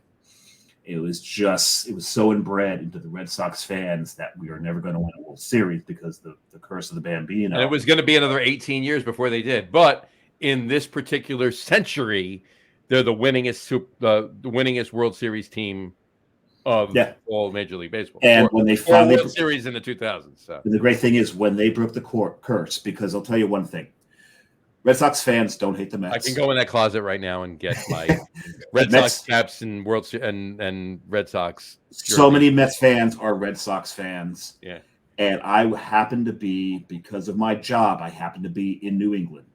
If you count Connecticut as New England.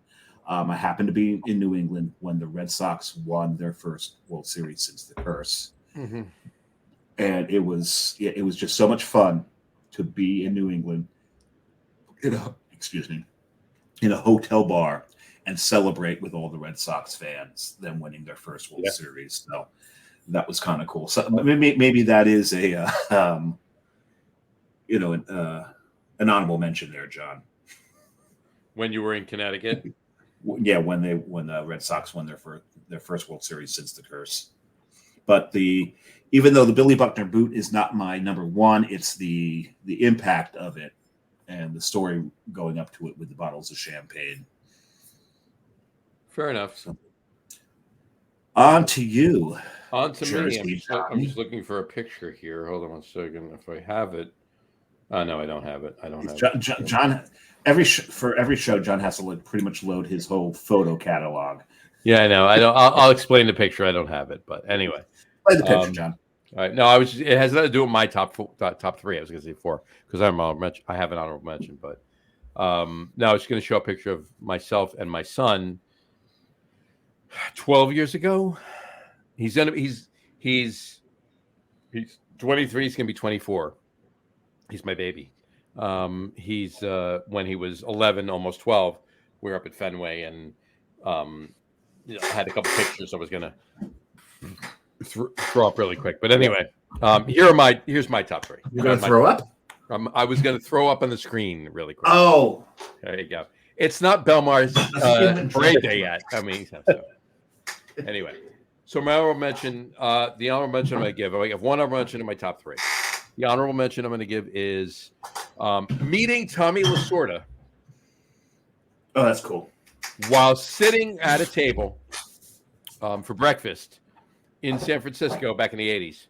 I sat down, and literally within 3 minutes of us sitting down at the table, right, like here's our table, and I'm sitting on this corner, right? Here's the next table, and Tommy sits right next to me. So wound up having a nice conversation with him. Cool. Great guy. That's my honorable mention. That was really cool. Sit there and That is cool. basically have breakfast with Tommy Lasorda. That was pretty cool. All right. So my number 3. He may have been the one who said my quote earlier. You can't get him in unless you get them on. We're not getting him on, so we're not getting him in. We're not getting him in, right? Was that Lasorda? That may have been Lasorda. I think it was Lasorda. Yeah. Actually. Why don't you check? But anyway, my number 3, all right, is back in May of 1978, getting a Reggie Jackson during batting practice, getting a Reggie Jackson foul ball during batting practice. I've heard this story. It was a Saturday, Kansas City Royals versus the Yankees. And I'm a Mets fan. I was at a Yankee game. My father's a Yankees fan. Okay. Well, I'll explain that in a second. Somehow the hell you wound up as a Mets fan. Right. But in any event, in May of 78. Anyway, and well, my father was a Giants fan, a baseball Giants fan, and football Giants fan. When the Giants moved to San Francisco, he didn't want to be a San Francisco fan. So he never hated the Yankees because he hated the Dodgers, right? Because he was a Giants fan. So he was watching the Yankees, never really like embraced the fandom. And then when the Mets came along, he started watching the Mets too. So it was kind of like even for him. So when I was born, I kind of watched both. And I kind of picked my team as the Mets, and he kind of stayed with the Yankees. So he's a Yankees fan that doesn't hate the Mets. I don't really hate the Yankees, but I'm more of a Mets fan, and I don't hate the Red Sox. So if you want to say it's like Mets, Red Sox, Yankees, that's fine, but whatever you want to say. But anyway, so that was my number 3. Okay. The Reggie, and you figure, as a kid catching a Reggie Jackson foul ball, batting practice, that would right there cement I'm a Yankee fan. Nope, I'm a Mets fan. So my number 2, because you enjoy pain, because I enjoy pain, right? And heartbreak, right, and disappointment. This is true. Aggravation, frustration. You just keep listening. I'll be quiet for a minute. You keep listening. My number 2. Pull out my thesaurus. Exactly. At Shea Stadium, not Citi Field, at Shea Stadium back in the 80s, watching my buddy Dennis Scalzitti make history by starting the K corner for Doc Gooden. In 1984, Dennis and his buddy Bob Beal, they actually were the guys out in the bleachers. Actually weren't in the bleachers, they were in the upper deck, out in the outfield. Down the right field. Hanging in right field, in left field. I thought they were in right field. They were in left field. Hanging the K's over the corner just for Doc Gooden games. Mm-hmm. So they did it for Doc Gooden games. In fact, they just interviewed my buddy Dennis a couple weeks ago. SNY came, and assuming, Dave, if we go to the retiring Doc Gooden's number in April. So I may be in Germany. Well, no, I think it's actually late in April, so you might be back. But we need to get tickets for that. In any event, you were there when they on the jumbo Keith's number, right? On the jumbotron, the movie or whatever you want to call it that they play, Dennis is going to be part of that. Cool. Very cool. Yeah, so it was really cool. So he's a great guy. He's one of his hand-painted Ks. And it was all hand-painted then, right? There was no printing back in 84, right? Now the stadium's got a digital. Well, that's it. He started that, right? One of his hand-painted Ks are in Cooperstown in the Baseball Hall of Fame. He started that, and almost every ballpark has a digital K corner, and Dennis started that. So that's my number 2. And my number 1 favorite baseball moment of all time is sitting, and this is going to be a little convoluted, but you'll understand. Sitting at Giant Stadium, Monday night, October 1986, watching the New York Giants beating the Washington Redskins on a Monday Night Football game on their way to winning the Super Bowl that year. All right.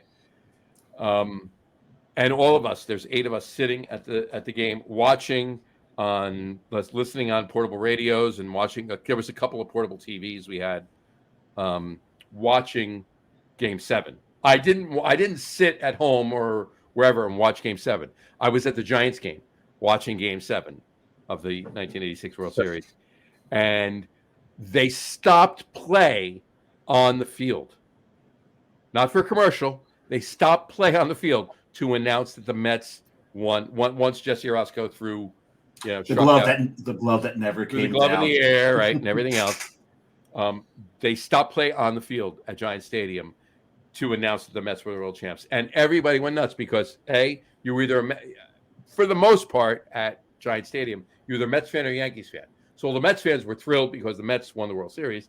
All the Yankees fans were thrilled because the Red Sox lost the World Series. Yeah. So that's my number one favorite baseball moment. So there you go. Anyway, so I did open a fourth, John. I'm sure you did. What was it? This is called self-medication for the back. So the Abyss tonight. I opened the Shoots the Abyss. The Shoots the Abyss. I haven't opened mine yet. You got that from Tavor, right? Yeah, it's because I told you to buy it from Tavor when it was listed, right? No, you told me to buy it, and I said I've got 4 in my crate already. Oh, you did it. There's still 3 right down there. It's the 22. John, there is a slight oxidation to it. Is there? I haven't opened. I only got one because I buy way too much from Tavor, so I only bought one. So. But the in a good way or a bad way? It's not too bad. I think it's more pronounced because I've had a German Pilsner prior, so it made it a little more pronounced. We've talked about this on the show all the time. What you drank or ate before will impact 100%. How you're tasting the beer. Of course. That you're drinking. So I've drank a few more of these. The oxidation's still a little present, but it's still got that cola, chocolate, deep caramel flavor that you're used to from Abyss. And the cola is not what you're usually used to, but I think the oxidation plays into that. Yeah, that cola note in that is definitely going to be from the oxidation, 100%. Yeah. So, but it's still Abyss. It's still a pretty high ABV, which is going to make me happy for the night. I feel like, a 22-year-old at a beer fest looking for these high ABVs, but this is really only for a physical painkiller, where most of them are looking for that. What's the ABV? The ABV on this sucker is 11.5. So, yeah, that'll help you sleep tonight. There you go. That'll help you forget. I've never had that. You've not. Shoots Abyss is good. If you come across it, grab, drink it. Clearly, drink it a little fresher. But I've had Abyss. It's weird that you said it's only a 22. There's times I've had it 3-4 years old. I've had it 5-6 years old. It's been great. Yeah. So maybe it's just the year. Maybe it's the year. Maybe they made too much. I don't know if it's the year. Maybe it's how. And nothing against Tavor, because I spend way too much money with Tavor, but. Maybe it's the way they sort it. Maybe the way they have. It may have been the shipping. Because remember, John, here's the one thing: if you order from Tavor, don't do it in December. No, that's true. Because it takes over a month to get to you, so that might be part of it. I'm looking at the bottle cap. The bottle cap, there's a little few bubbles in the bottle cap, but that's normal. There's nothing. There's no other breaks. So I don't think it's the. Okay, you can stay over there. Just leave it there. You probably heard. Leave it there. The cat will get it. Yeah, the cat. We don't have a cat. We have a ferret. Leave it there. The ferret will get it. But the ferret's so damn old that it's not going anywhere. Ferret's not going to give it. And it's a couple of rooms away. It doesn't care. But no. So maybe next time I come down to Bakes, Jeff, I'll bring one of my remaining bottles so you can taste this. There you go. Even though it's not the best representation. It could be that bottle too. You never know. It could be a single bottle. The bottle. It's like that though. The Sam Adams triple box. The ones from '84. Some of them were just spectacular. 94. Some of them were absolutely spectacular. Some of them were just soy sauce. Yeah. So who knows? But next time I come down to Bakes, I'll bring a bottle for you to try, Jeff. Awesome. All right. Anything else? Anything that you are planning that you haven't, put out there yet this year? Or even for the future, for that matter. Not at the time being. We're definitely going to start canning more frequently and in more volume. We appreciate that. Yeah, I want to get beer into the hands of more people. Any plans for distro at any point, or just everything out of the brewery for now, and you'll figure that out as you go. Yeah, for now out of here, probably some very select accounts that make sense from a marketing standpoint. Sure. Very local places, or places that make sense from a co-branding perspective. 100%. That's awesome. That's good. That's, hey, look at it this way, right? There's with the size of your facility and the beer you're putting out and the people that are coming to the brewery, if you can sell 100% of it at the brewery, sell 100% of it. Yes. At the brewery. Yeah. Because the payout for distribution is gone. Right. It's straight profit for the brewery. Right. 100%. Exactly. That's a beautiful way to do it. 100%. And the reception you're getting so far, you could probably run that model for a little bit. Oh, yeah. Absolutely. Yeah, I haven't talked to anybody that I've talked to that's been there or had anything feels the same way that Dave and I do. But you will see that kind of slide off when the newness, the polish off the apple. That all occurs where you'll. Well, you know what? Here's the other thing, though. He may not feel that because of because of his location. Not only because of his location and the season we're getting into. Summer. So it might actually peak and rise all the way through next holidays. Yeah, and then the only time he'll so it's what John's saying here, Jeff, is don't get spoiled. Spoil yourself all you want, Jeff. Spoil yourself all you want. You've got yourself timed out very, very well. And I love the reception you've gotten. I love to see any new brewery do as well as you're doing 100%. in New Jersey. I want everybody to open and do fantastic. Absolutely, except for this Coastal Brew Works I keep hearing about. Oh, screw them. They can go fuck themselves. As I drink out of a Coastal. There you go. They're also our sponsor, Jeff. So I might get fired now. Gee, I wonder why. May have just lost my job here. No, the reception you're getting because we root for every. I gotta go like this. Because we root for every. Actually, we root for everybody. Everybody, regardless Jeff, of state. But a little stronger for our Jersey. And I've said this on the show a million times, but you haven't heard me say it yet. It's not about competition. It's about co-opetition. We're all in it for the same reason. And here's the thing. Here's the scenario I always put out there, and I'll say it in case there's anybody out there that hasn't heard me say that. And of course, Jeff, you haven't heard me say it. If a Bud Light drinker is going to a bar, and he's going to have 5 beers, he's going to have 5 Bud Lights. Mm-hmm. If a Heineken drinker is going to a bar and he's going to have 5 beers, he's going to have 5 Heinekens. If a craft beer drinker is going to a bar and he's going to have 5 beers, he's going to have 5 different craft beers. He's not going to have one and have the same one for the other 5. Right. He's going to have 5 different craft beers. So it's a family. We're all together in this. Let's hype everybody else up. Let's boost everybody else up. Let's make this work for everybody. Which is why I say the before a beer festival opens, that's why it's the golden hour. Yeah. Because you have old friends getting back together, new friends coming into it, being embraced. There's no the competition side of it doesn't really enter into the beginning. It's just, hey, what are you guys doing now? What are you doing now? What are you doing? How can we help? Yeah. It is the New Jersey beer community is a community. Many collab beers are born out of beer fests. Yeah. 2 beers, having 2 or 3 beers before beer fest starts. Yeah, we got to do that. Call me next week. We'll put something on the schedule. Yeah. Here's a news flash for everybody watching who's not in the beer industry. By the time the gates open to a beer festival, half the people that are pouring for you are already lit. Because they've been partaking for hours prior to the brewery. Whatever brewery happens to get their kegs tapped first, people are already there pouring. Then they're finishing tapping their kegs. Right. It's just it's so much fun before the event opens. It's a great way to get to know everybody who's at the event, and the more and more you go to, the broader it all becomes. It's just so much fun. So, look, what you've been doing there, the beer you're putting out from So day good. one. Jeff, please believe me, I'm not blowing any smoke Nope. up your ass, and neither is Dave. Really, really, really good. Very few breweries have opened up day one And I'm with not, the quality that you're putting out. and I'm not even saying that you Appreciate should that. be listening to us. You should know this. You're a BJCP judge. You should know Yeah, you that your beer is good. All right.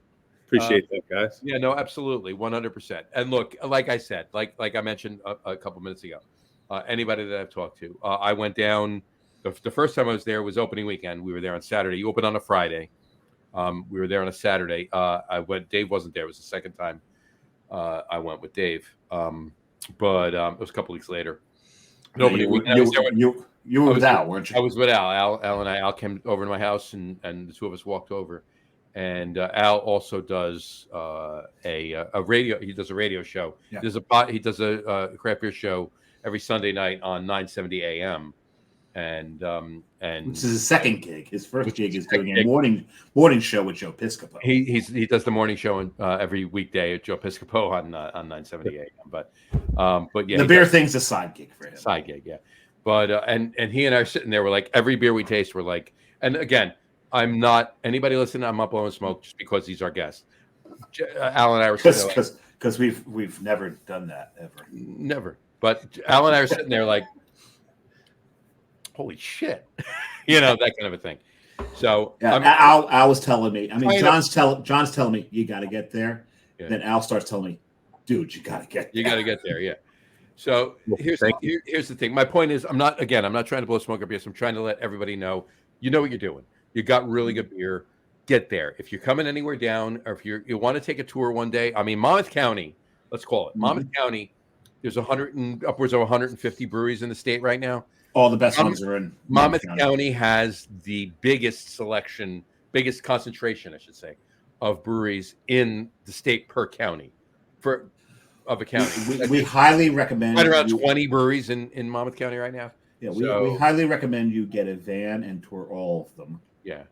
Or don't drive it. If you're coming down, come down, get a hotel room, and an Uber.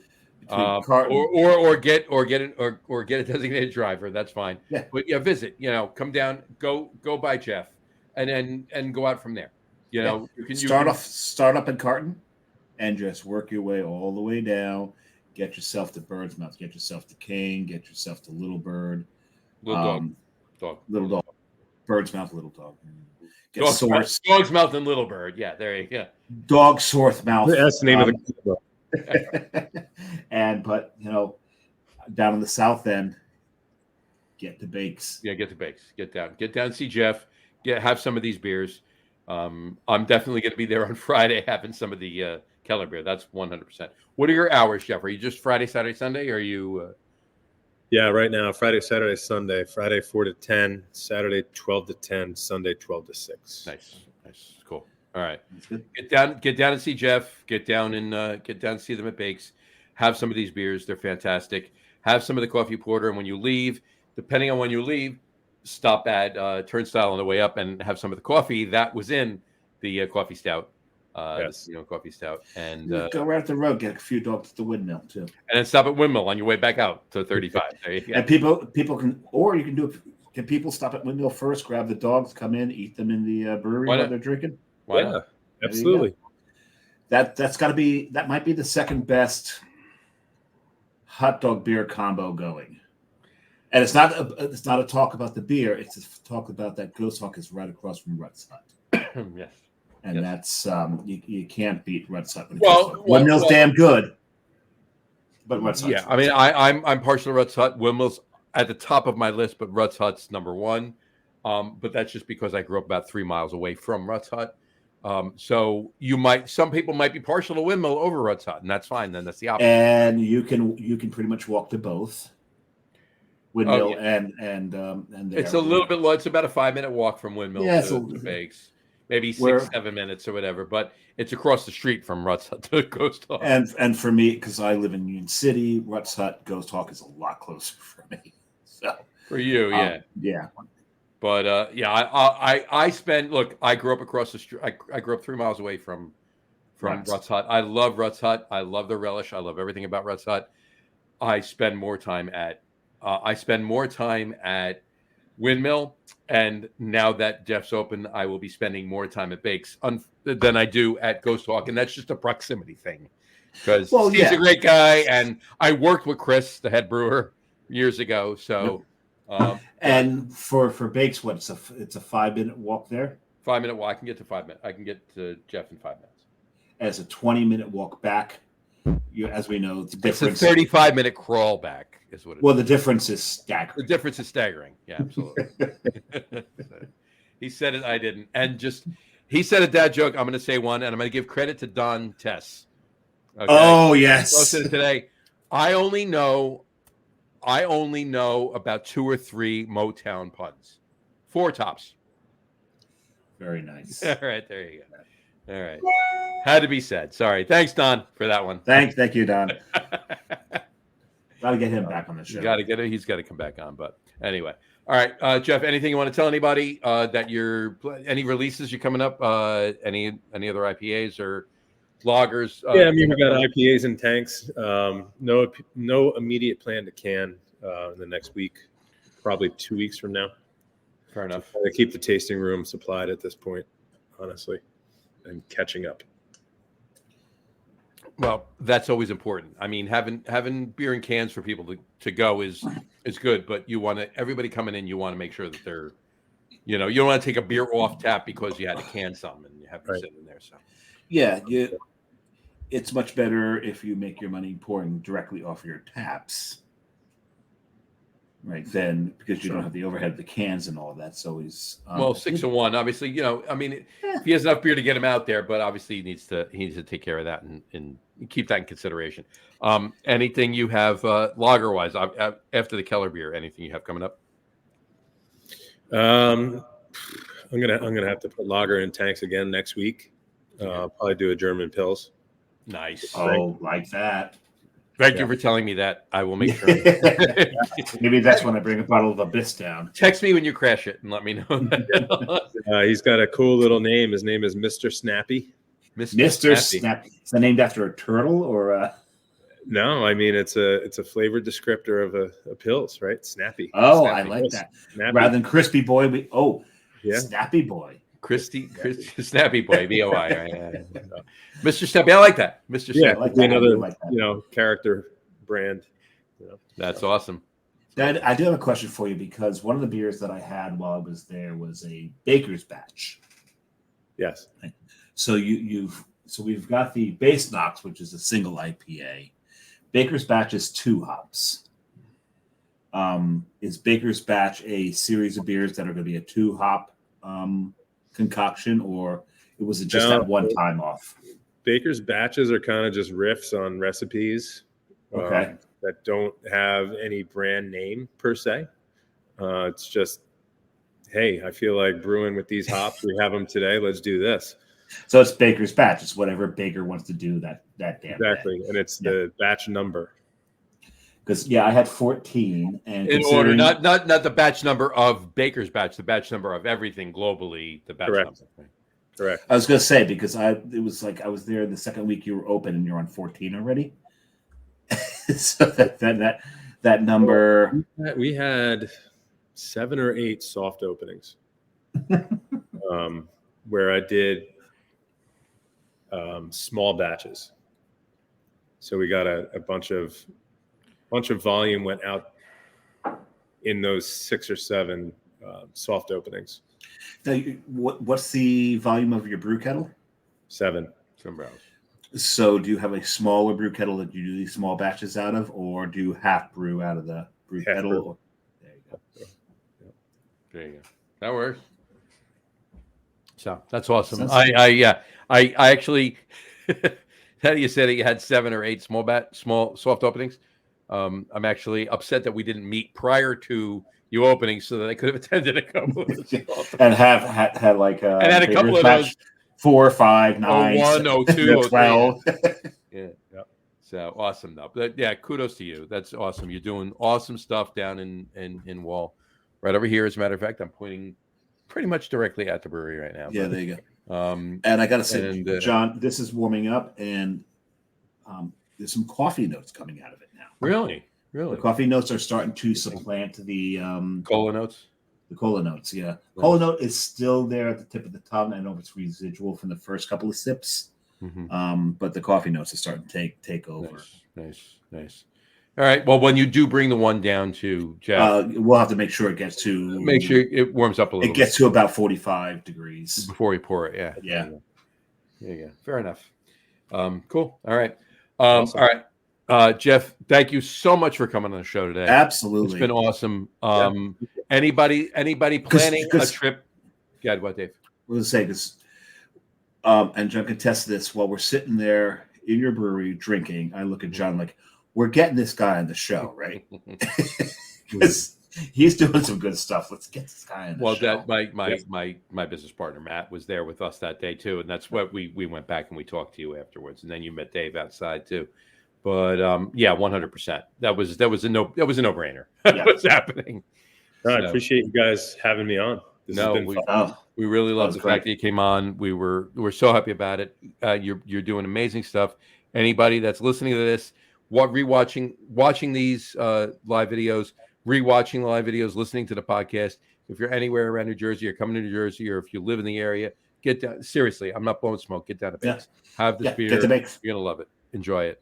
But anyway, like I said, thanks for coming on the show. Stick around. Don't go anywhere. We're going to talk to you for a couple minutes after we sign off. But we will wrap the show up for today. We want to thank everybody for watching. And for those of you just listening to the audio podcast, thank you for listening.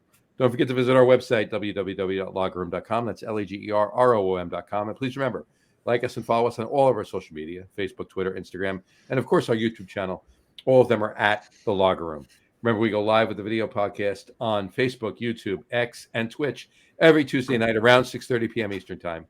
And for those of you who just want to listen to the audio podcast, you can do so on our audio host, Spreaker, as well as iHeartRadio, Apple Podcasts, Spotify, Odyssey, Audible, Google Podcasts, Amazon Music Podcasts, TuneIn, Podcast Addict, Castbox, Deezer, Podchaser, Listen Notes. Pretty much anywhere you can find audio podcasts, you'll find the Lager Room Guys Craft Beer Podcast. Yeah, you need to cut the list out a little bit. I'll do what I want to do, thank you. Yeah, okay. I'm the one that reads it.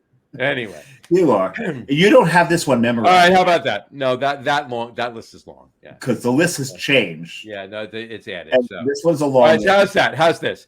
You can do so on our audio host Spreaker, as well as pretty much anywhere else you can find audio podcasts. How's that? Is that good? So Jeff, John used to be able, there was one time, and I called him out on it because he always reads the script, but one time he didn't have his script, and he still nailed the damn thing. He had it memorized. We've added about 6 or 7. I said that script that you read off of is a crutch. You know this, but now it's going to take a while for him to memorize this. It'll be a little bit longer, yeah. It's been we're approaching 4 years doing the show, so anyway, or pretty much anywhere you can find audio podcasts, you'll find the Lager Room Guys Craft Beer Podcast. Anyway, you said that. I know, and if you haven't done so already, please subscribe to one or more of the feeds, and you will never miss a show. Again. Thanks for following along with us. Have a great rest of your week. Have a wonderful weekend. Jeff, thank you so much for coming on the show. We really appreciate it. Absolutely. Sit tight. We'll talk to you in a second. Drink a lot of beer, guys, but drink responsibly, and we will talk to you soon, folks. Unless you're at home. Then have at it. Go wild. We'll talk to you soon, folks. Take care. Cheers.